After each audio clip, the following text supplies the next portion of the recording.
Hola. Muy buenos días, tardes, o noches. Somos historias de un venado. Y el día de hoy les traemos. ¿Recuerdas mal?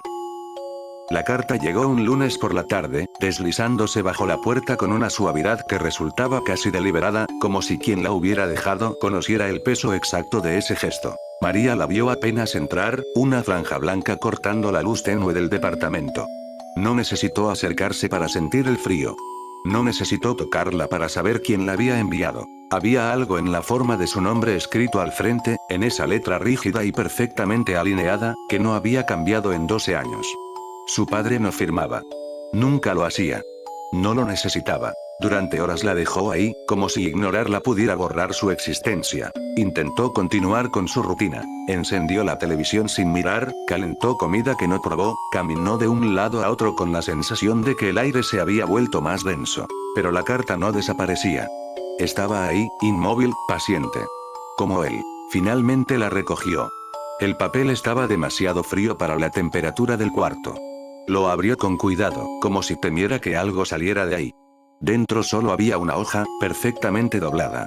Una sola línea. Sigues recordando mal. Nada más. María sintió que algo en su interior se desplazaba, no como un recuerdo que vuelve, sino como una pieza que nunca había estado bien colocada y de pronto encajaba pero en el lugar equivocado. Esa noche no durmió. Cada vez que cerraba los ojos, no veía escenas completas, sino fragmentos. Una puerta entreabierta, un susurro demasiado cercano, su nombre pronunciado con una calma que siempre anticipaba algo peor. No eran recuerdos lineales.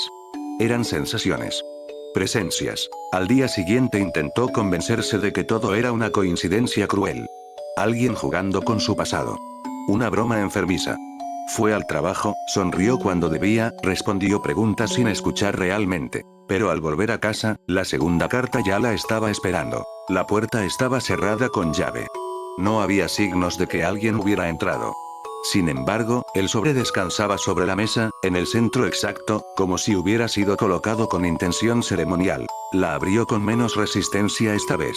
No era así. Te equivocas en los detalles. El corazón le golpeó el pecho con una fuerza que le resultó ajena. No era solo el contenido. Era la forma. Esa manera de negar lo que ella había vivido, de desarmar su memoria como si fuera un objeto defectuoso. Las cartas comenzaron a llegar con más frecuencia. A veces una por día. A veces varias. No siempre las encontraba donde esperaba. Una apareció dentro de un libro que no había abierto en años. Otra en el interior del refrigerador.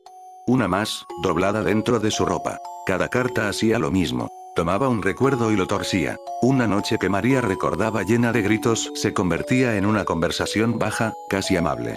Un momento de miedo se reescribía como obediencia. Un acto de violencia se transformaba en corrección. Las palabras no eran explícitas, pero estaban cargadas de una certeza inquietante, como si describieran algo que debía ser aceptado. María comenzó a dudar. No de él. De sí misma. Empezó a buscar pruebas. Fotografías, diarios, cualquier cosa que pudiera confirmar su versión de los hechos. Pero cuanto más revisaba, más frágil se volvía su memoria. Había vacíos que no recordaba haber tenido. Detalles que no encajaban. Y cada vez que intentaba reconstruir algo con claridad, llegaba otra carta. Hubo una que la hizo caer al suelo. Describía una escena que no recordaba en absoluto.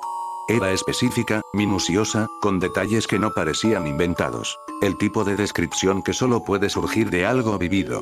María la leyó una vez. Luego otra. Luego una tercera. Y entonces ocurrió. La recordó. No como una idea. No como una posibilidad. Como algo real. Sintió el mismo miedo. El mismo peso en el pecho. La misma incapacidad de moverse. Era su recuerdo ahora. Lo sabía con una certeza absoluta, aunque minutos antes no existiera para ella. Ahí fue cuando el verdadero terror comenzó. Las cartas no estaban corrigiendo su pasado. Lo estaban escribiendo. María dejó de abrirlas.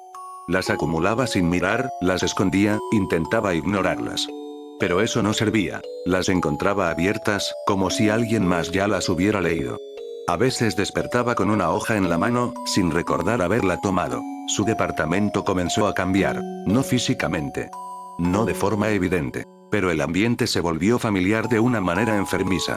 El silencio empezó a parecerse al de aquella casa. El aire se sentía vigilante.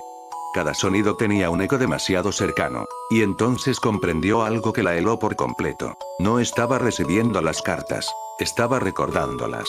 La última llegó sin sobre. Estaba colgada del techo, sujeta a una cuerda que descendía lentamente, balanceándose apenas. María la observó durante varios minutos antes de acercarse. No lloró. No gritó. Ya no tenía energía para eso. La bajó. El papel estaba tibio. La abrió. Así es como termina.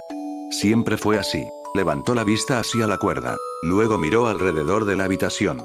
Todo estaba en silencio. Pero no era el silencio vacío. Era el silencio que precede a algo inevitable. En ese momento, entendió lo que realmente había ocurrido durante todos esos días. No era que su padre la estuviera alcanzando desde afuera. No era que alguien estuviera entrando a su casa. Era que nunca había salido de la suya. Él no necesitaba perseguirla. No necesitaba buscarla. Había dejado algo en ella mucho antes de que escapara. Algo que sabía esperar. Algo que sabía cómo reconstruirla desde adentro, pieza por pieza, hasta que no quedara nada de la versión que había intentado crear para sobrevivir. Las cartas no eran mensajes. Eran instrucciones. María tomó la cuerda con manos firmes. No temblaba. No dudaba. Había una calma extraña en su cuerpo, una claridad que no había sentido en años. Ató el nudo con precisión. Se subió. Y antes de soltarse, por primera vez en mucho tiempo, no sintió miedo. Porque ya no había nada que perder.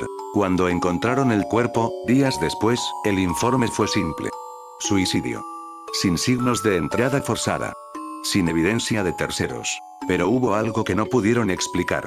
Sobre la mesa, perfectamente alineada, había una última carta. La letra no era la misma. Era más débil. Más humana. Decía, ahora sí lo recuerdas bien. Bueno.